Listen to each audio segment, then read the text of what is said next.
Player of the match అనేది క్రికెట్లో చాలా కీలకమైంది. క్రికెట్ ఆటగాళ్లు ప్లేయర్ ఆఫ్ ద మ్యాచ్ అనే దానిని పెద్ద అవార్డుగా భావిస్తూ ఉంటారు. ఇది తొలి రోజుల్లో ప్లేయర్ ఆఫ్ ద మ్యాచ్ అనేది దానిని అత్యధిక పరుగులు చేసిన బ్యాట్స్మెన్కో లేదంటే ఎక్కువ వికెట్లు తీసిన బౌలర్కో ఇచ్చేవారు. కానీ కాలక్రమేణా ఇందులో మార్పులు చోటు చేసుకున్నాయి.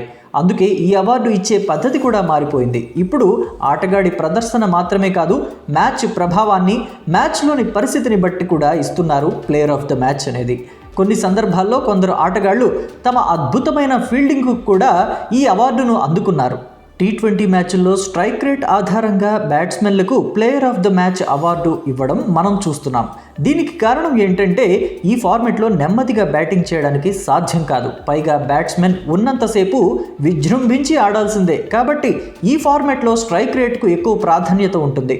కొన్ని పర్యాయాలు బ్యాట్స్మెన్ ఆడేది చిన్న ఇన్నింగ్సే అయినప్పటికీ మెరుపు వేగాన్ని తలపించే ఆ బ్యాటింగ్ ప్రభావం రెండు జట్ల మధ్య వ్యత్యాసాన్ని చూపెడుతుంది. కాబట్టి ఇప్పుడు టీ20 ఇంటర్నేషనల్లో 8 లేదా అంతకంటే తక్కువ బంతులు ఆడిన తరువాత కూడా ప్లేయర్ ఆఫ్ ది మ్యాచ్ అవార్డులను గెలుచుకున్న ముగ్గురు బ్యాట్స్మెన్లు ఎవరున్నారు అనే విషయాన్ని తెలుసుకుందాం.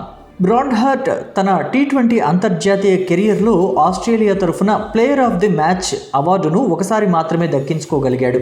2014లో దక్షిణాఫ్రికాతో జరిగిన మ్యాచ్లో బ్రాడ్ హార్ట్ ఈ అవార్డును కైవసం చేసుకున్నాడు. వర్షం కారణంగా ఈ మ్యాచ్ను కేవలం 7 ఓవర్లకు కుదించబడింది. తొలుత దక్షిణాఫ్రికా బ్యాటింగ్ చేసింది. ఆస్ట్రేలియా ముందు 81 పరుగుల లక్ష్యాన్ని ఉంచింది. ఈ మ్యాచ్లోనే బ్రాడ్ హార్ట్ తుఫాను ఇన్నింగ్స్తో రెచ్చిపోయాడు. 8 బంతుల్లో 21 పరుగులు చేశాడు. ఫలితంగా 2 బంతుల తేడాతో ఆస్ట్రేలియా నెగ్గింది. అందుకే Brad Hart man of the match గెలుచుకున్నాడు. నిదాహస్ ట్రోఫీ గురించి ఇక్కడ ఒక్కసారి మనం గుర్తు చేసుకోవాలి. ఈ ట్రోఫీలోని ఫైనల్ మ్యాచ్లో దినేష్ కార్తిక్ తన అద్భుతమైన బ్యాటింగ్ తీరు కనబరిచాడు.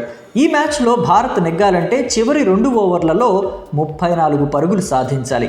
దినేష్ కార్తిక్ రూబెల్ హుస్సేన్ బౌలింగ్ను సమర్థంగా ఎదుర్కొన్నాడు. మొత్తం 8 బంతుల్లో 2 4లు 3 సిక్సర్ల సాయంతో 29 పరుగులతో నాట్అవుట్గా నిలిచాడు.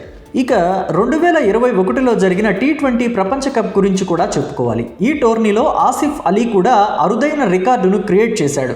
8 బంతుల కంటే తక్కువ ఆడినప్పటికీ ప్లేయర్ ఆఫ్ ద మ్యాచ్ అవార్డును కొట్టేశాడు. ఆఫ్ఘనిస్తాన్తో జరిగిన ఈ మ్యాచ్లో ఈ పాకిస్తానీ ప్లేయర్ 7 బంతుల్లోనే 25 పరుగులు చేసి అజేయంగా నిలిచాడు. ఆసిఫ్ అలీ దూకుడు మ్యాచ్ను గట్టెక్కేలా కూడా చేసింది.